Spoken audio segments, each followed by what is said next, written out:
Hi, my name is Steve Chapman, co-founder and co-creator of S Squared Apps and the Overdue app. Thank you for downloading Overdue, your essential safety net for all remote outdoor activities. Your 30-day free subscription begins now, so let's get you started. Overdue is an all-in-one tool for outdoor recreation. It incorporates trip planning, trip registration, map tools, exclusive map content, navigational aids and real-time tracking, and downloaded maps are available for offline use. Before leaving home, use the Overdue Trip Planner to record your route, your planned return time, who you'll be with, and what equipment you have. When you register, your trip plan is filed with our server. If you do not return and check in from your trip, our server will send your trip plan to your emergency contacts, who can then arrange assistance for you. Remember to look out for additional videos at the bottom of the help page. In these we'll drill down into more detail, provide tips and talk more about safety topics related to the outdoors. Now let's run through the setup of Overdue and how to use it, starting with a look at some of the maps that are included. Overdue comes with 3 base map layers and a library of specialised maps from other publications. We are constantly expanding this map library, but for the time being this is what we're excited to be able to offer. Okay, so first off we have 105 Hikes by Stephen Hoy. This was a BC bestseller and has hikes from southern BC and northern Washington state. Moving on, we have another publication called Let's Go Biking. This is by Colin MacDonald, and there's over 80 routes in here, cycle routes around the lower mainland and a little bit further afield. We also have something from Eastern Canada, Path of the Paddle. It's a paddling route which is over 1,000 kilometers in Manitoba and northern Ontario. We also have the Golden Ears Provincial Park map, and also the Coquitlam Port Moody hiking biking map as well. And just to mention, we have the 4 base layers underneath any of these proprietary maps. So we have streets, terrain, Google Earth, and we can set the transparency of a layer on top. So this map here shows one of the Let's Go Biking routes superimposed on a street background, sort of bringing the whole detail together, sort of adding into the whole mix. The majority of these maps are accessible with an active subscription. The Tri-Cities and Golden Ears maps are in-app purchases or made freely to those who have the paper versions.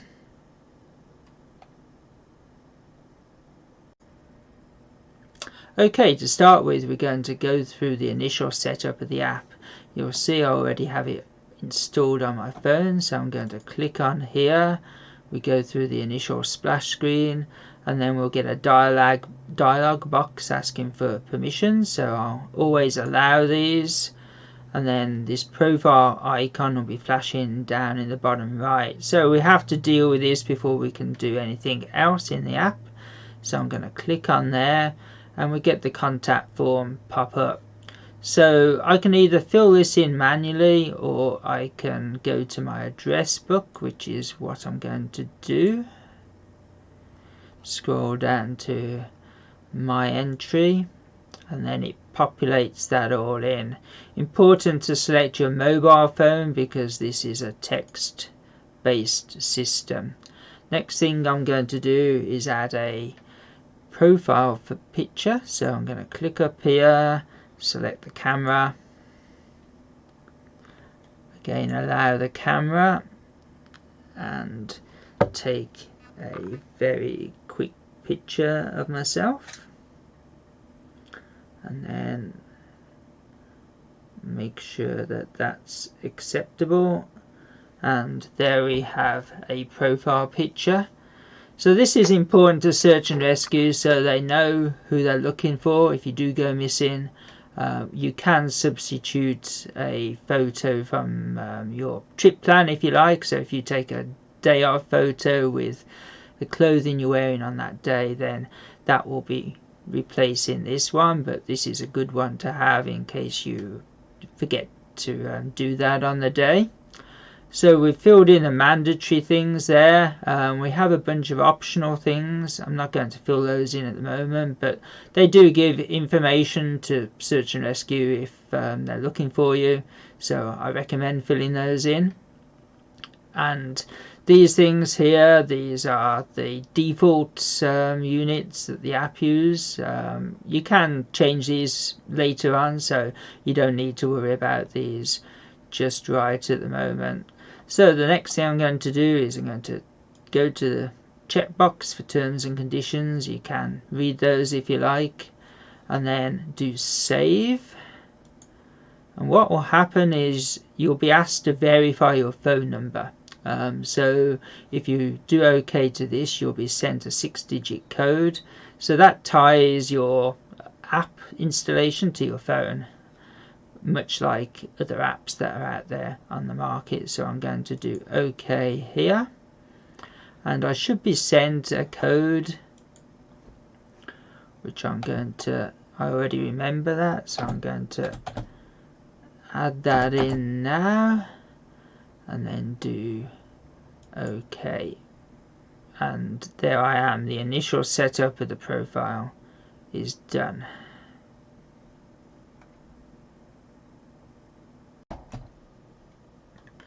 So now we're going to go through the setup of the emergency contacts. The app is guiding you through, so you can see this is flashing, so this needs attention. So with the emergency contacts, you have one primary, which is this person here, and up to 6 secondary. So if you're overdue, then the app will contact the primary contact first, and then if they don't respond a little while later, the app will contact the remaining secondary contacts. So they are essentially the backup to your primary contact. So I'm just going to go in here, click this, and as before we can populate from the address book. So I'm going to put the wife in as my primary contact. She's down here. So auto populated as before. These two tabs here are pretty important. So someone who always wants to know where you're going, then you may want to share your trip plan every time you go out. So these tabs allow that. So they allow both texts and SMSs and emails to be sent, so they have access to your trip plan. So I've put those switches on and then saved, and then you'll see another pop-up comes up. So this one here tells the person you've selected that they've been selected as one of your emergency contacts.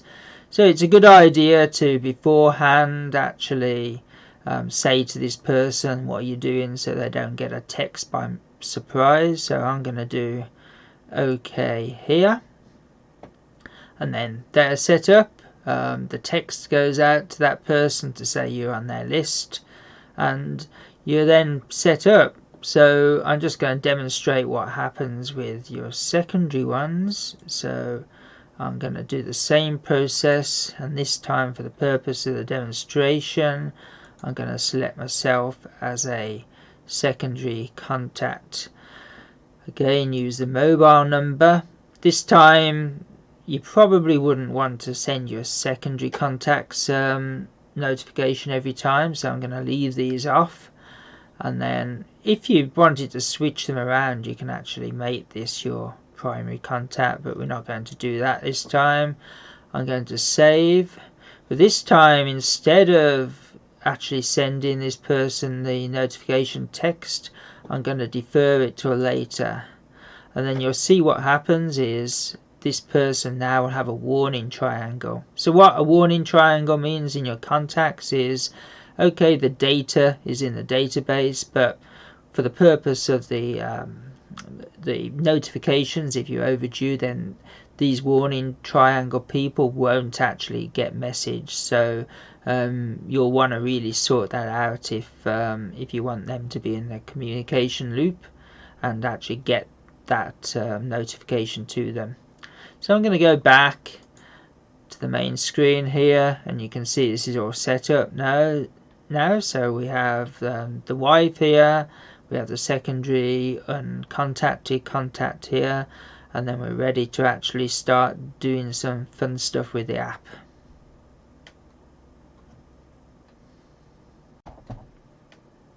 So now we have all the basics set up, we're going to go ahead and actually do our first trip. So you can see the new is flashing, so that's the place to go. So I'm going to click on here. And what you'll see here, everyone with the app gets a 1 month period to actually try it out. After that month and it expires, then you'll be invited to subscribe to the app. So this would be the screen you get. So if you like it, and we hope you do, then this is what you do. You just go in here and go to the subscription page and pay your balance and subscribe, and then you can enjoy it for another year. So I'm just going to go off and do that and then come back to the setup as it was. Okay, so I've paid my dues now, and I have a year's subscription to the app. So this time when I go into new, I'll get a different screen, and this is the trip planning screen. Again, a whole bunch of input, but this trip plan is going to be the very simple case. So I'm going to just fill in the absolute minimum. So I'm going to call this trip 1. I'm going to select one of the activities. For the rest of it, we have a choice. We can either put the sketched route into a map, or we can just describe something. So the description is simpler, so I'm just going to type here Bunsen, if I can spell it right, Lake Loop, and that's the absolute minimum we need to actually continue. Correct the spelling. So we do save, and we have the timeline icon flashing there. So we go in there, and there's actually 2 types of trips. So there's a normal trip mode where contacts and the messaging is in play, and then there's a very simplified mode which is essentially just turning the app into a GPS where you record tracks and see where you are. So that's what we're doing in this case. So I'm going to flip that switch there. It gives you a reminder, and then when you save, we're in active mode, so this will flash stop save, and then you can use the app as a normal GPS. So where are we? Well, we go down to the maps here, and you can see we've got a map here. It shows our location. We're actually actively recording tracks, and we can pause it, we can start it again, we can do all kinds of stuff like reset the tracks. We'll do a separate tutorial on the map interface, but all those things are there. So when you're done and recorded, then you go back to the home, and then you would do stop save. So why would you use this when you have the whole notification thing? Well, there's some instances where you might not ever have cell phone reception and data, so you might just want to use it in that mode, or you might want to just try the app out. So this mode is for you if you just want to do that. So we're going to do stop save, and then you get this warning dialog. Are you sure? And it reminds you that the tracks that you've just recorded aren't lost. So we do OK, and we're back to square one. Then if we go into the trip history here, we can actually see the trip that you've recorded. If you wanted to share that with someone, we can click this icon here, and it will be sent to a email recipient of your choice, the KML file, which you can then use at your leisure. So we go back home, and that's pretty much it for the very simple form of trip. For the last trip we just did a very simple record and navigate type of trip. This time we're going to do the full trip plan right to the end. So this is one I prepared earlier. So you can see I put a title in, the activity, we've selected hiking. That's important for the equipment planner because it makes suggestions on what you're going to be doing for that day. We've put a contingency route in, vehicle details. I could have done a trip day selfie, so that would be a more up-to-date photo which updates the one in the profile, maybe showing what you're wearing and then some additional information. So we need to put one of these in. So this time we're actually going to do a sketched route of where we're going. So we go here, the map pops up, and we're going to pan over to Bunsen Lake where our hike is, and you'll see there's a crosshair in the center of the screen. So whenever I tap the screen it puts a new point there, so that's the start point, and I can add points just like this, building the route as I like.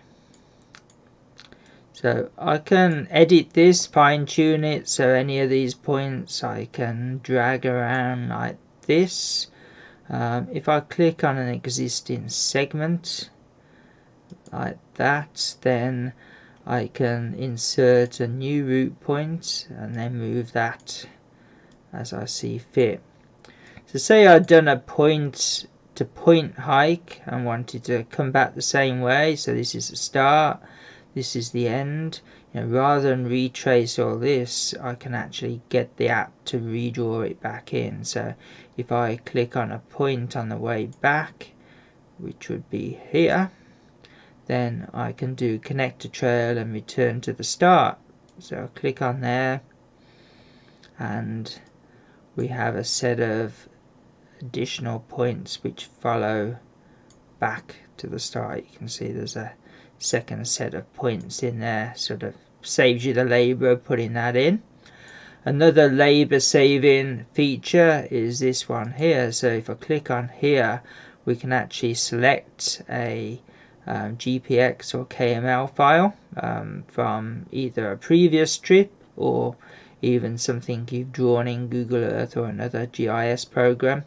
So you can import that into here and create your route from that. So when we're happy with that, we just do save, takes a snapshot, and save again, and that's the trip detail part actually done. So now we're ready to enter the timeline information.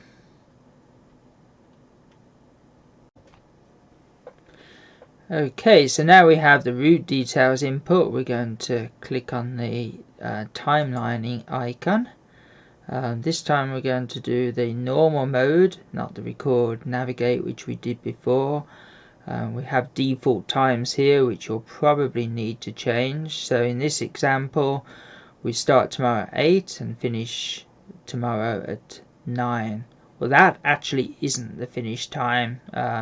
So this time here must give you plenty of margin to both complete your walk, even if you're slowed down for any reason on the day, and also get back to a point where you have cell reception and you can check in. So you may have a 6-hour walk, but you could actually allow yourself 10 hours until the alert is raised, just to give you that little bit of margin there. So to change this, I'm going to come in here, I'm going to actually give myself another hour, so I'm going to change that to 10 PM, click done, That's reflected in there. We have a duration, which is a 14-hour hike, and this gives us a time to when the alert will actually happen to your emergency contacts. So the very simple interface, but the most important thing to remember is you need to give yourself time, worst case, to get back to a place where you can check in from your trip. So do save, and timeline's done. The next thing we got to do is input our other participants. So inputting the additional contacts is a pretty simple process. We just click on this icon here. You can see that I'm already populated in the list. If I want to add more, I just click the plus, dial up whoever is coming with me in terms of numbers, and those people are added in here. We can add their details if we like, so we can enter their name, their mobile number. If we don't want to type that in and they're in your address book, we can do an add from contacts there. So we're just going to save that and save again, and then we're ready for the final stage of input. So the final set of information we need to input is the equipment list. So I'm going to click this icon here. This is a pretty simple checklist of stuff, suggested stuff we should carry. So if it's recommended, I suggest that you tick those things and actually make sure you have those items. Up at the top, there's two modes, so we have a summary mode and a detail mode. We also have these sets of questions up at the top. So these are specific to your activity. So for example, if you clicked does your route cross snow and ice, then the app will recommend that you take ice axe and crampons. So we can go through and tick these, and as we tick these, they actually appear in the items that we have down here. The detail mode is just another way of showing this information. It's broken down into categories, so we can add stuff in here that might be over and above, for example. So if we go into shelter, we have a list of different types of shelter. So if we were carrying a group shelter, for example, we would tick that, and then that would be added to our list. And then if we go back to this view, then you'll see that we have an optional item added in here. So the idea is you use this as a recommendation list, you tick what you actually have, and then that will be added to your trip plan. So when search and rescue come looking for you, then they actually know what you have and can respond appropriately. So I'm going to save this now, and now we are ready to register our trip. Okay, so now we're ready to register our trip plan. So if you want your trip plan to go to someone regardless, then that can be set up by the emergency contact. So remember, before we set up the contact called the wife with these two tabs here to receive the trip plan whenever. So that will guarantee that that person gets the trip plan regardless. But anyway, we're going to go into register, and we'll get another option to share. So this share and register here will enable the trip plan to be shared with anyone on your contacts, so email or Twitter or Facebook. We're going to do the regular register now, which means that people in your emergency contacts will only receive communication if you are overdue. So that means if you're a frequent visitor of the outdoors and you didn't want to keep bothering people, then that would be the best option for you. So we're going to do that now. It's going to send the trip plan off to our server. So the screen changes into a active mode, so we can do the view share here at any time. So this is a preview of what people who receive your trip plan will see.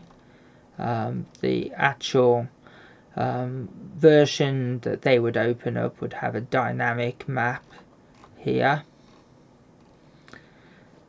So this can be shared or printed at any point in time. So our trip we set up here doesn't actually start till tomorrow, so we're not in a truly active state until we're half an hour before the start of our trip. When that happens, then this hourglass will start up. One feature of Overdue is that you can change the details of your trip plan at any time as long as you have internet connection. So I can show you that in place. So I can actually change this start time now to today. So essentially that makes it look as if I'm already on my trip. So if I do done there and then save, you'll see that now this hourglass is active, and this gives the time to be in overdue. You'll also see that this now has changed to check-in. So you'll be on your trip, you'll complete it and then check in. If you don't come back, then our server will send the alerts out to your emergency contacts. So before I actually show you the check-in process, I just wanted to talk a little bit around that. So first of all, make sure that your timeline has enough time to get you to a place where you have cell reception, because you need cell reception, and data, if you have it, is good, but you can do a text check-in if you don't have data. So give yourself plenty of time to get to that place. So what happens if you forget to check in? Well, firstly, our server will send you some reminders. So in the space of that 15 minutes after you become overdue, you will receive 2 texts and 2 automated phone calls to say, hey, you forgot to check in, or I ask you actually if you want someone to be contacted if you are in trouble. So that's the reminder. The cavalry will come to wake you up and get you to act at that point in time. So you have 15 minutes to do that. If that time elapses, then your primary contact here will be contacted and they will be asked if they want to help you. If they say yes, they will be sent your trip plan. If they say no or don't respond, then everybody on your secondary tier, your secondary contacts, will be asked the same. As soon as someone is they respond positively, then the other people in that whole group will be told, okay, someone's got this, no need to worry anymore. And then that person will look at your trip plan. They might see by the tracking that you're actually on your way home or something, or if they think you are in trouble, they would then contact the authorities and send your trip plan for them to instigate some kind of response. So that's the general process that happens at the end. So the actual check-in process is pretty simple. I just click here, it asks me if I'm sure, and that's it. If for any reason I didn't have internet when I did that, then it would ask me if I wanted to do a check-in via SMS. So if I elect to do that, it will send a code via text to our server, and that will check in an alternative method. And conversely, if your phone doesn't have reception, if someone else's in your group does, then that code you see come up can be texted to that number from any phone, and it will deactivate the trip. Now that we've gone through the full rundown of creating a trip, to registering, to checking in, I'm just going to go back to the map interface. So there's two map interfaces. The main one here is at the bottom, which you'd typically use for navigation out in the field. The other one is the one in the trip plan where we're sketching the route. Both are more or less the same, so we'll do the bottom one and then come back to the top one to point out the differences. So it presents itself, your position, as a red marker. Those rays out the top, that's the direction the phone is pointing in. This wheel here controls a number of things, so we can select between longitude, latitude, UTM or UK national grid. We can do metric or imperial, and then we can select the GPS intervals. So the lower the number, the better the resolution, but the more battery it will use on your phone. We have the ability to add markers to the map, so points of interest, so we can either import from a KML, we can clear them, and then there's an option to clear the tracks here as well. Just going back to the markers, super easy to put them in. They're put in where the crosshair is. Tap the screen, you put a description in, and then do save, and you have a marker there. And then that marker can be moved around, it can be edited or deleted, so I'm just going to delete that for the time being. So this positional thing here, we can either go to the current location, or we can go to the beginning of your route. So either or. This here is the maps layers. So the background, we have four options, either nothing at all, we can have streets, we can have the topo map, or we could have satellite. And here at the bottom, this is what's displayed on top. So the plan route is what you put into the trip plan as your sketch. The actual route is your tracking. As you're traveling, those will be red dotted lines, and the place markers, points of interest, are the icons we've just showed you, and those can all be individually turned on and off. So this is where all the map content is. So we have a list of categories that are broken into groups. So for example, the 105 hikes has a lot of routes in there from the book, and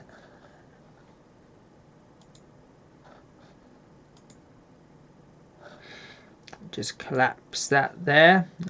So most of these here come with the app, with the exception of the Tri-Cities and the Golden Ears map. Those are individual subscriptions or free to people who have the paper maps.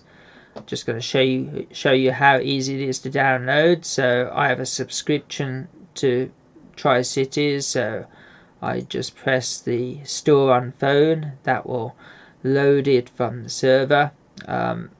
You typically don't want to store too many maps on your map, just from a memory point of view, so you can pick and choose whatever you want at the time.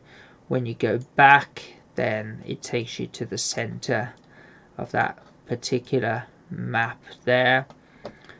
We can go back in here, and what we can do is we can change the transparency of that layer there. You can just see it changing in the background. So if you have a kind of map that's mostly lines and you want to superimpose that on something else, then the transparency is a pretty useful way to do that. And then the final thing on here, we have the information panel. So this is all the background information for the map content. So here you can see the cover artwork, we have the trail legend, we have the normal legend. So you can look up the trail numbers on here without having to scroll to a separate legend. So going back to the sketch map, just going to quickly show you what's different there. So here we have the route we've drawn on here. This here is a drawing undo, and the only real difference here is these two lines here. So as you're drawing your map, then you'll have an accumulative distance, and then you'll have your elevation gain and loss. So if you're wanting to plan a route and you're not sure how long it's going to be or how much climbing there's going to be, then this will sort of work it out on the fly as you're going along. So just going to go back to the screen. So that's basically it for the map. You know, as I said before, one of the big things with this Overdue app is that you have a lot of map content which is not available elsewhere. Going to finish off by describing a couple of features that we haven't yet mentioned. These are down at the bottom here. So we have the help, which is self-explanatory, and then we have the trip history. So every trip you create is stored within Overdue, and from the trip history you can export that to email, which means that you can export both the planned route and the actual tracks for that particular trip. Also, if you're doing a new trip, then that same trip history comes up as well, so you can reuse something from before. So these are two trips that we've done before. Also, if we have something half finished, then we can also load that in as well. So we don't need to keep redefining your trip if something is if you want to do something which is similar to what you've done before. And last but not least, we have the SOS advice. So you click this if you're having some kind of issue when you're out and about on your outdoor adventure. It gives some basic advice here, what to do. It gives you information on if you're, say, talking to someone on the phone, how can they manually access your trip plan, and also it gives your current location in the current coordinate reference system. So this is all information that if you're in trouble, say at the top of a mountain, you could ring the emergency services and then give them this information, and they have enough then to come and give you assistance. So that's about it for the brief rundown. We'll be adding more videos with detail on some of the stuff we've covered here. This is just a basic overview of the app, and once again, thank you for downloading it, and have fun and stay safe when you're out there.